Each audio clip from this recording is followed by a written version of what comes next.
घर के पीछे पुराने कुएं के पास भगवती देवी पत्थर पर बैठी कुएं की गहराई में झांक रही थी। तभी सुहानी तेज कदमों से वहां पहुंची। अम्मा जी, आप यहाँ बैठी हैं। मैं कब से आपको बुला रही हूँ। नाश्ता ठंडा हो रहा है। तू चल बहू, मैं आती हूँ।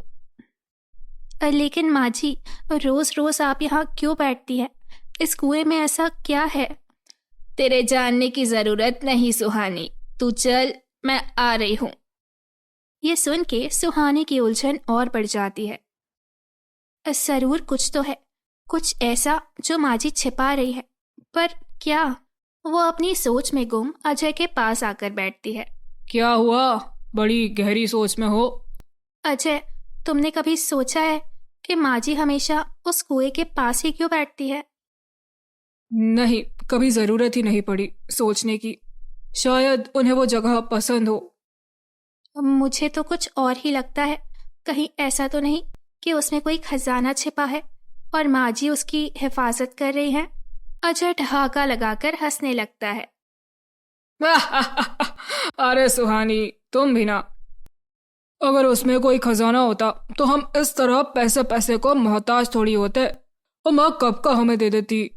तुम बहुत भोले हो। देखो, मैं कह रही हूँ, जरूर उसमें कोई खजाना है जिसे तुम्हारी माँ ने अपनी दुलारी बेटी के लिए बचा रखा होगा। ये सुनते ही अजय का चेहरा सख्त हो जाता है और उसकी हंसी गायब हो जाती है। हर बात में मेरी बहन को क्यों घसीटती हो सुहानी? तो फिर तुम ही बताओ, वो घंटों वहां बैठी क्या करती हैं? अब क्या माँ जी को वहां बैठने के लिए भी तुम्हारी इजाजत लेनी पड़ेगी? बात इजाजत की नहीं है, बात कुछ छिपाने की है। मैं जानती हूँ वहां जरूर कुछ ऐसा है जो माँ जी हमसे छिपा रही हैं। रात हो चुकी थी, लेकिन सुहानी अब भी खिड़की के सामने खड़ी होकर कुएं के बारे में सोच रही थी। उसकी आंखों में अजीब सी चमक थी और उसके मन में तमाम ख्याल आ रहे थे। उसे नहीं समझ आ रहा था कि उसे क्या करना चाहिए। वो पूरी रात उसी कुएं के बारे में सोचती रही। अगर इस कुएं में कोई खजाना है तो उसमें मेरी भी हिस्सेदारी बनती है। अकेले दीदी को तो नहीं दे सकती माँ जी। वो हमेशा मुझसे कहती है कि कुछ नहीं मिलेगा, लेकिन अगर ऐसा है तो मुझे भी अपना हिस्सा चाहिए। सुहानी की आंखों में एक अजीब सी चमक थी। उसने गहरी सांस ली और खुद को समझाने की कोशिश की। आखिर इस घर की सारी जिम्मेदारी हमने उठा रखी है। तंगी में जी रहे हैं, फिर भी माँ जी की हर जरूरत पूरी कर रहे हैं, तो हमें भी तो कुछ मिलना चाहिए। क्यों हमेशा दीदी को ही सब कुछ मिलता रहे? सुहानी का मन असमंजस में था। सुहानी की आंखें अब भी कुएं पर टिकी हुई थी। वो सोच रही थी कि अगर सच में इस कुएं में कोई राज छिपा है तो उसे किसी भी हाल में जानना होगा। तभी अंधेरे में कुछ हलचल हुई। सुहानी की नजरें चौकस हो गई। उसने देखा कि एक परछाई हिल रही थी और उसका दिल तेज तेज धड़कने लगा। कहीं ये भूत तो नहीं? सुहानी ने आंखें मिचमिचाकर ध्यान से देखा। ये कोई भूत नहीं बल्कि भगवती देवी थी। वो धीरे धीरे घर के पिछवाड़े से होते हुए कुएं की ओर बढ़ रही थी, वो भी इस तरह जैसे किसी से छुप रही हो। इतनी रात को माँ जी कुएं के पास, और वो भी इस तरह छुपते छुपाते। आखिर माजरा क्या है? सुहानी के मन में सवालों की झड़ी लग गई। वो खिड़की के पास खड़ी थी और उसकी आंखों से भगवती देवी की हर एक हरकत को देखने की कोशिश कर रही थी। भगवती देवी ने धीरे धीरे रस्सी ऊपर खींची और कुएं से एक पुरानी कपड़े में लिपटी हुई पोटली बाहर निकाली। फिर जल्दी से पोटली अपने आंचल में छिपाकर तेज कदमों से घर के अंदर चली गई। कुछ तो बहुत बड़ा राज छिपा है इस पोटली में। मुझे पता लगाना ही होगा। कल मैं सारा सच अजय के सामने ला दूंगी। सुहानी का मन अब और भी उत्तेजित हो गया। उसने ठान लिया कि वो किसी भी हाल में इस राज का पर्दाफाश करेगी। उसे अब रात भर सोने का मन नहीं था और वो सोच रही थी कि अगले दिन क्या कदम उठाएगी। अगली सुबह जैसे ही भगवती देवी घर से बाहर निकली, सुहानी को एक मौका मिल गया। सुहानी दबे पांव उनके कमरे में पहुंची और सीधा अलमारी की ओर बढ़ गई। उसने जल्दी से अलमारी खोली और चीजें टटोलने लगी। वो बक्सों और कपड़ों के बीच सर्च करने लगी। अलमारी में रखी हर चीज को वो ध्यान से देख रही थी। उसकी नजरें हर चीज को खंगाल रही थी ताकि उसे कुछ ऐसा मिल सके जो भगवती देवी ने छुपाया हो। बस एक बार वो पोटली मिल जाए, फिर मैं माँ जी का असली चेहरा अजय के सामने ला दूंगी। कुछ ही देर में सुहानी की नजर एक पुराने बक्से पर पड़ी। उसने बक्सा खोला और अंदर देखा। वहां एक और पोटली रखी हुई थी जो ठीक वैसे ही थी जैसी भगवती देवी ने रात को कुएं से निकाली थी।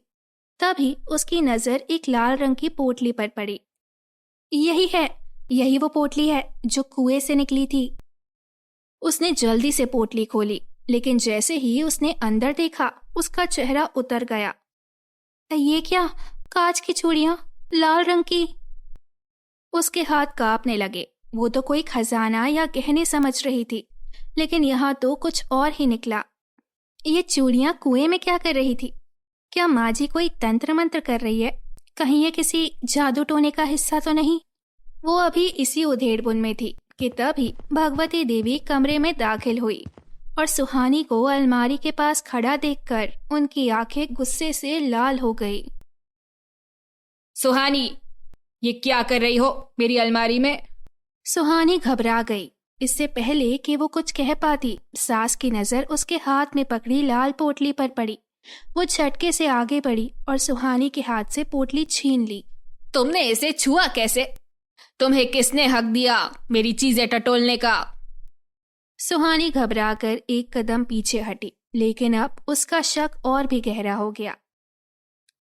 आखिर इस पोटली में ऐसा क्या है माँ जी जिसे आप छुपा कर रखती हैं? अपने काम से काम रखो, ज्यादा जासूसी करने की जरूरत नहीं।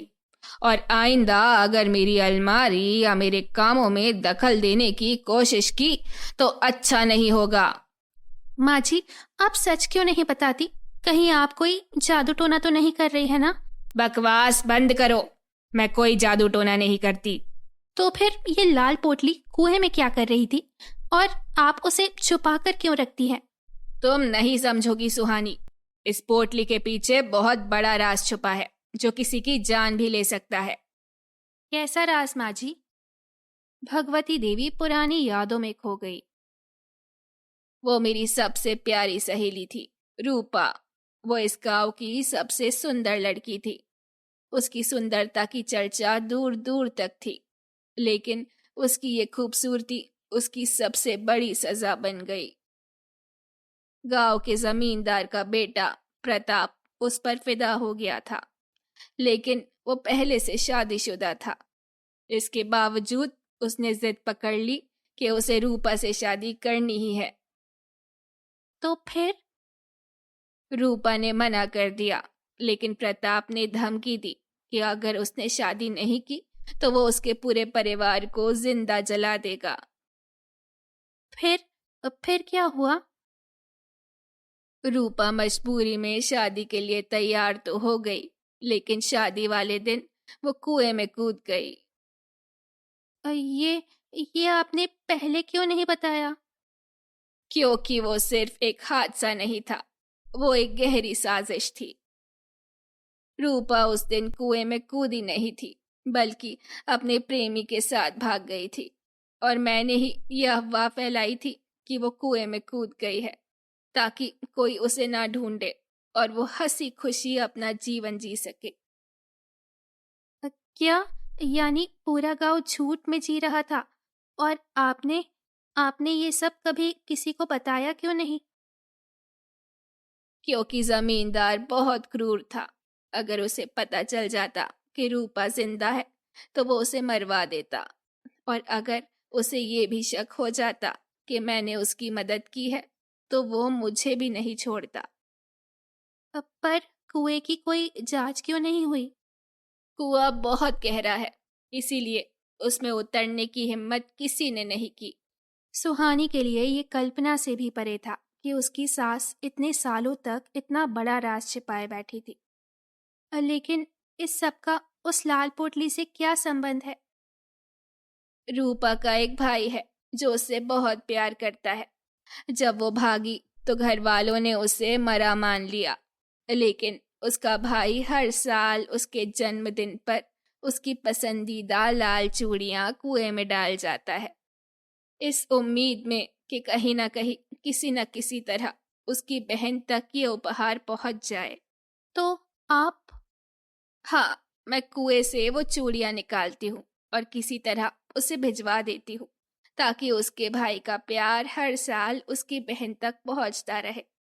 सुहानी एक पल के लिए चुप रह गई।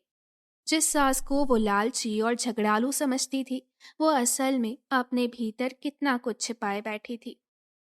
अम्मा जी, मैं वादा करती हूँ, ये राज किसी को नहीं बताऊंगी। गांव वालों को कभी भनक भी नहीं लगेगी कि उस रात असल में क्या हुआ था। भगवती देवी ने पहली बार सुहानी को स्नेह से देखा। आज वो बहू नहीं, बल्कि एक विश्वास पात्र बन चुकी थी। कुएं का रहस्य अब सुहानी के लिए डरावना नहीं, बल्कि एक प्रेम और त्याग की कहानी बन चुका था।